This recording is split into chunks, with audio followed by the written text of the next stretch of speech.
KeyWe is a cooperative game that's a bit party, a bit puzzle, and a bit platformer. In it, you play as Jeff and Deborah, two Kiwis that have come to Bungalow Basin in Australia on their special exemption visas looking for work. Luckily, they are hired near instantly at the local postal station. Your duties involve sorting mail, typing telegraphs, packing parcels, and transcribing letters using cutouts. But how?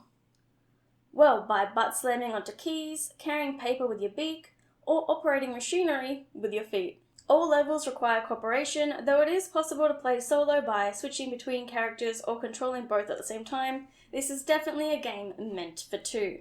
There is also the option to play online, but only if they're on your friends list. Some parts of the job will require both Kiwis to be working on the task simultaneously, such as operating the crane to pack a lid onto a box, whereas typically you can split up the tasks and pitch in where needed. So I, of course, left all the sliding puzzles for my fiancé to figure out, but in other levels I did do a lot more of the important jobs. Just when you get used to the job, seasonal occurrences and other complexities get in the way, whether it's mail fly stealing stickers or conveyor belts getting frozen. Though it was at this point, with the snow in the outback and the not Christmas and not Halloween holidays taking place at the Northern Hemisphere times of year, that I realised this game probably wasn't made by Australians or Kiwis. Though I definitely think they had some help, as unlike a lot of depictions, there wasn't any out-of-place slang. That said, given its location, in this instance I wouldn't have minded such ochre speak.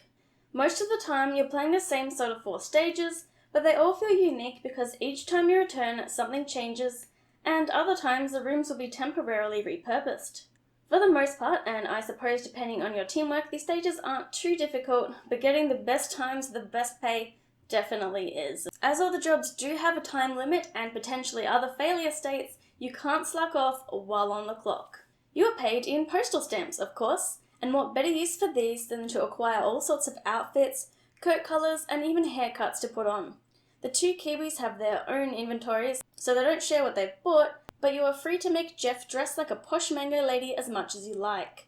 Depending on the haircut though, you might experience a little clipping. Some of the items you have to unlock, whether it's repeatedly playing the minigame or finding a secret collectible. In particular levels you might find things out of place, and once you correctly interact with them, you'll find a collectible. For example, finding mirrors that you need to point towards each other helped us find one of them. These are fun to find, but you can get hints if required as they are displayed in your resting area. As for the minigames, there are 9 in total, and some of these changed the gameplay up quite a bit, from snowball fights to a bit of a rhythm game. But of course my favourite was the infinite bubble wrap popping.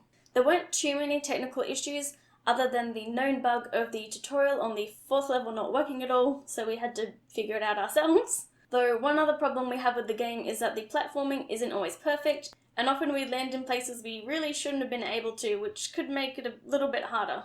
One time I did have to reset. Visually, some things can look a little rough, but the game did run smoothly. The levels are perfectly sized and give you a good sense of scale, especially compared to the cassowaries. Sometimes we did have a little trouble noticing certain items, mostly because they were out of place, or the colour of the object and the colour of what it was on meant that it didn't really stand out that much, but that was only occasionally.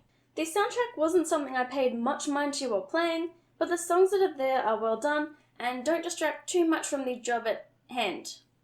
Or foot.